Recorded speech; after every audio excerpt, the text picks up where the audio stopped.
Trước khi đến chủ đề chính mời mọi người xem 2 video sau. One of the mistakes people make about climate change is saying that the planet is at stake.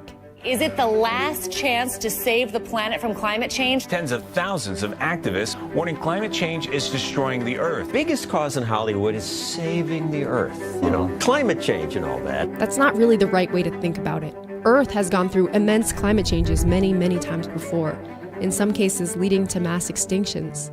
But life persisted. Mammals evolved from reptiles and primates from mammals. They stood up and walked out of Africa, eventually reaching the corners of every continent. But only after well over 100,000 years of wandering did the real human innovation happen, when 12,000 years ago we stopped foraging and started farming. Agriculture meant villages, cities, society, government, the birth of civilization. But why did it take so long for humans to take control of their food?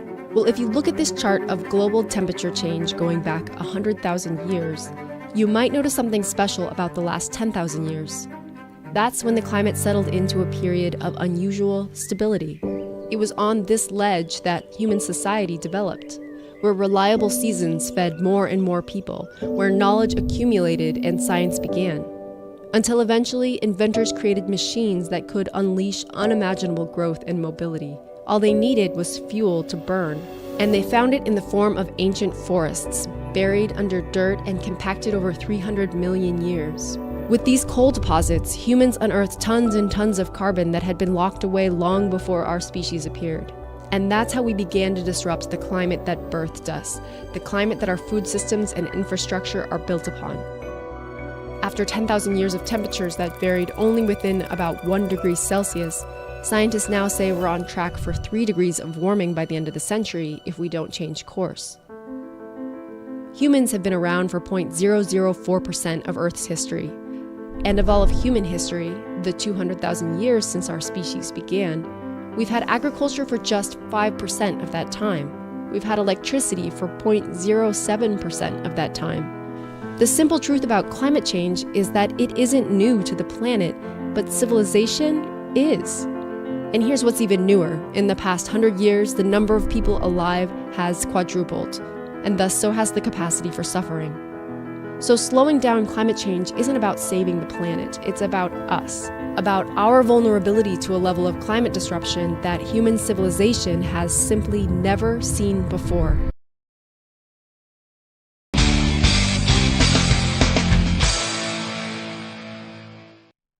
Thưa quý vị, trong những năm gần đây thì sự nóng lên của trái đất làm băng tan chảy nhiều hơn cùng với việc nước biển dâng cao. Cùng với đó thì các hiện tượng thời tiết cực đoan xuất hiện thường xuyên hơn và khắc nghiệt hơn. Có thể thấy rằng thiên nhiên đang dồn dập gióng lên hồi chuông báo động nhằm thúc giục con người nhanh chóng hành động để ứng phó với cuộc khủng hoảng khí hậu nghiêm trọng hiện nay. Biên tập viên Đỗ Hiền sẽ làm rõ hơn vấn đề này trong chuyên mục Chuyện hôm nay. Vâng, xin cảm ơn trường quay. Thưa quý vị, hơn bao giờ hết, biến đổi khí hậu đang trở thành vấn đề cấp thiết. Chỉ trong tuần qua thì thế giới đã công bố một loạt các kỷ lục với những con số đáng báo động về thiên nhiên. Theo dữ liệu từ Cơ quan Biến đổi Khí hậu của Liên minh châu Âu, tháng 8 vừa qua, trái đất đã ấm thêm khoảng 1,5 độ C, ngưỡng cam kết trọng tâm của Hiệp định Khí hậu Paris năm 2015. Mực nước biển trung bình toàn cầu đã tăng năm thứ 11 liên tiếp, đạt mức kỷ lục mới là 101,2 mm. Nhiệt độ mặt nước biển trung bình tại Bắc Đại Tây Dương đạt mức cao kỷ lục là 24,9 độ C. Hồi tháng 6, Hội đồng Liên Chính phủ về biến đổi khí hậu cảnh báo các đợt sóng nhiệt có khả năng xảy ra 4,1 lần một thập kỷ khi trái đất nóng lên ở mức 1,5 độ C và 5,6 lần một thập kỷ khi trái đất nóng lên ở mức 2 độ C. Ở thời kỳ tiền công nghiệp, tần suất này chỉ là 1 lần một thập kỷ. Còn theo nghiên cứu từ Science Alert, tính từ thời điểm hiện tại, cứ mỗi 0,1 độ C nóng lên, thế giới có thể ghi nhận thêm khoảng 100 triệu ca tử vong. Vâng, những con số vừa rồi cho thấy rằng biến đổi khí hậu không còn là câu chuyện của tương lai. Nó đang hiện diện mỗi ngày và tác động tới mọi lĩnh vực trong cuộc sống của con người trên hành tinh. Các nông dân trồng nho tại tỉnh Ardèche, nước Pháp đã phải thay đổi thói quen làm việc trong vụ mùa năm nay. Việc thu hoạch nho phải bắt đầu từ lúc trời còn đang tờ mờ sáng. Đó là lúc thời tiết mát mẻ nhất. Thường thì chúng tôi sẽ làm việc tầm 3 tới 9 giờ sáng. Ban ngày nhiệt độ lên tới 40, 45 độ C, nên chỉ đến gần trưa là chúng tôi sẽ nghỉ. Thay đổi giờ làm việc là một trong những biện pháp thích ứng với nền nhiệt tăng cao của nhiều người dân châu Âu, nhất là khi lục địa vốn có khí hậu ôn hòa dịu mát này đang chứng kiến các đợt hạn hán xảy ra thường xuyên hơn với cường độ mạnh hơn. Biến đổi khí hậu khiến hạn hán năm nay tại châu Âu được cho là tồi tệ nhất trong vòng 500 năm trở lại đây. 17% diện tích châu Âu đang trong tình trạng báo động đỏ, tức là ở mức độ thiếu nước trầm trọng. Tại Australia, rất đông du khách đổ tới các địa điểm như dãy san hô Great Barrier bởi lo ngại một ngày gần đây sẽ không còn san hô để ngắm. Tôi đến đây để chiêm ngưỡng kỳ quan thiên nhiên thế giới này trước khi nó không còn nữa. Chí ít là tôi có thể quay lại những thước phim đẹp làm kỷ niệm cho con cái sau này. Tại Liban, nhiệt độ nước biển tăng khiến một số loài cá đã biến mất, đe dọa sinh kế của ngư dân địa phương. Nhiều loài cá từng rất phong phú, dồi dào, nay thì đang giảm dần, thậm chí là biến mất. Kể cả các loài nhím biển giờ rất ít thấy, trong khi trai biển thì đã biến mất.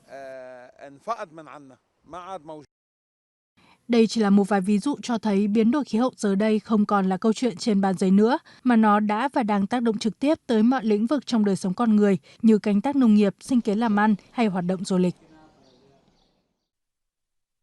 Dường như mọi người đã quá quen thuộc với những cảnh báo về tình trạng khẩn cấp của khí hậu. Tổng thư ký Liên Hợp Quốc Antonio Guterres hôm 6 tháng 9 đã nhắc lại rằng đại khủng hoảng về khí hậu đã bắt đầu. Đây cũng là trọng tâm bàn thảo tại Hội nghị Thượng đỉnh khí hậu ở Nairobi và tại Hội nghị G20 khai mạc vào cuối tuần này ở Ấn Độ. Thế nhưng, liệu các bên có đạt được thỏa thuận nào không? Câu trả lời vẫn phải chờ, nhưng có một điều chắc chắn rằng giải quyết khủng hoảng khí hậu không thể là một quốc gia hay một tổ chức nào tự mình làm được. Đây là vấn đề cần tất cả các nước phải đồng lòng, đặc biệt là các nước đang phát triển. Hội nghị thượng đỉnh đầu tiên của châu Phi về biến đổi khí hậu tại thủ đô Nairobi của Kenya tuần vừa qua đã chứng minh rõ ràng rằng trọng tâm của hành động khí hậu thực sự đang thay đổi đáng kể. Cùng với tuyên bố Nairobi kêu gọi các quốc gia trên thế giới sắp xếp và điều phối các nguồn lực tài chính và kỹ thuật hướng tới châu Phi, hội nghị thượng đỉnh còn đảm bảo khoản đầu tư 23 tỷ đô la Mỹ từ nhiều bên liên quan trong cuộc chiến chống biến đổi khí hậu tại châu lục này. Lục địa này không chỉ chờ đợi để được hỗ trợ nữa. Lục địa này cần tìm kiếm các nguồn lực thay thế cho các phương pháp tiếp cận thay thế để có thể xây dựng khả năng phục hồi của cộng đồng. Bởi vì như bạn nói đúng, lục địa này rất dễ bị tổn thương. Ứng phó với biến đổi khí hậu cũng sẽ chiếm vị trí trung tâm của hội nghị thượng đỉnh G20 trong bối cảnh thế giới đang chứng kiến nhiều hơn những hiện tượng thời tiết bất thường gây hậu quả nghiêm trọng. Tôi hy vọng tại hội nghị thượng đỉnh G20, các nhà lãnh đạo sẽ gạt sang bên những khác biệt chính trị để có thể đưa ra những tuyên bố mạnh mẽ hơn như tăng gấp 3 công suất năng lượng tái tạo toàn cầu. Thế giới đang chật vật để giữ được mục tiêu 1,5 độ C trong tầm tay. Nói chung, chúng ta đã không đạt được kết quả vào đúng thời điểm cần thiết như mong đợi. Cách đây 14 năm, các nước phát triển đã cam kết huy động 100 tỷ đô la Mỹ mỗi năm cho việc thực hiện hành động vì khí hậu ở các nước đang phát triển. Tuy nhiên, cam kết này hiện vẫn chưa được thực hiện đầy đủ và COP28 đang được hy vọng sẽ mang lại giải pháp cho việc giải phóng nguồn tài chính mà thế giới đang rất cần trong cuộc chiến hiện nay. Vâng, chúng ta đang thua trong cuộc đua đảm bảo các mục tiêu của thỏa thuận Paris, trong khi cái giá phải trả cho tình trạng biến đổi khí hậu thì đang ngày càng đắt hơn. Cuộc chiến chống biến đổi khí hậu đòi hỏi phải có sự chung tay của các tổ chức, các chính phủ, của mỗi người dân như bạn và tôi. Tới đây, tôi cũng xin kết thúc phần trình bày của mình. Mời quý vị đến với các tin tức thời sự khác.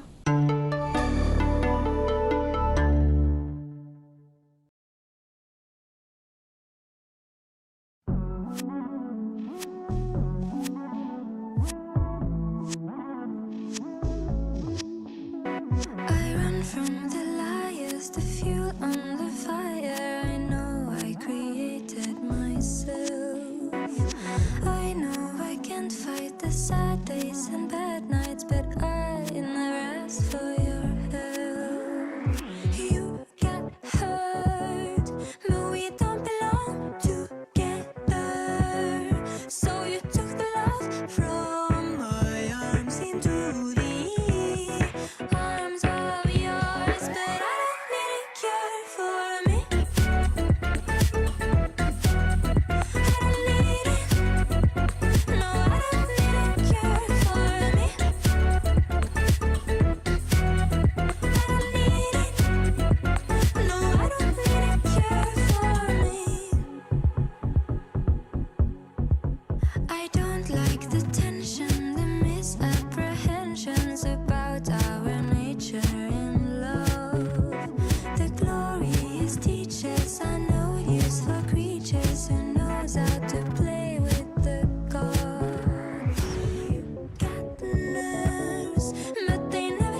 1. Khái niệm.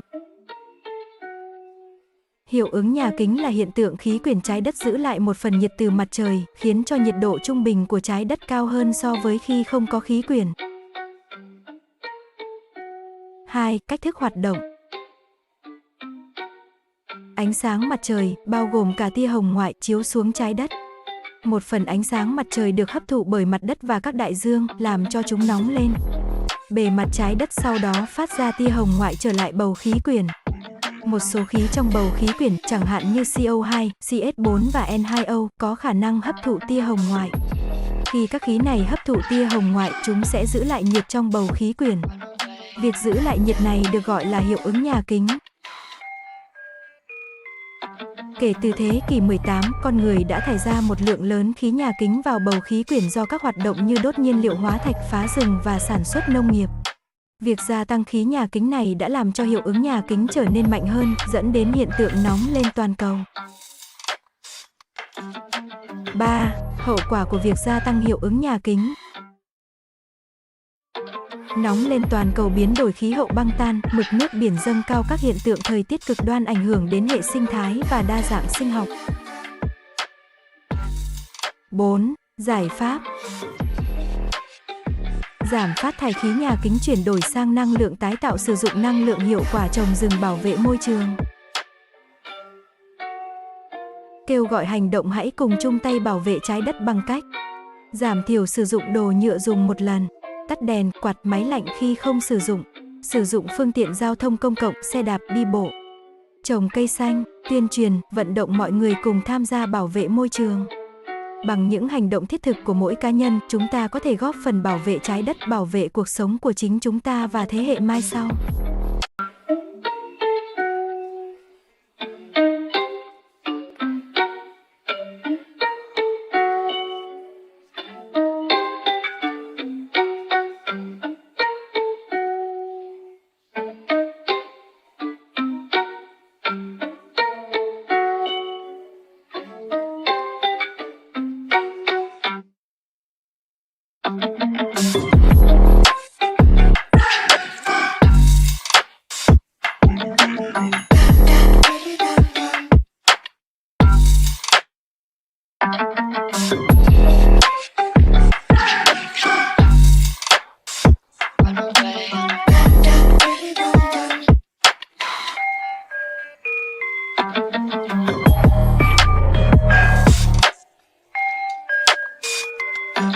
Thank you.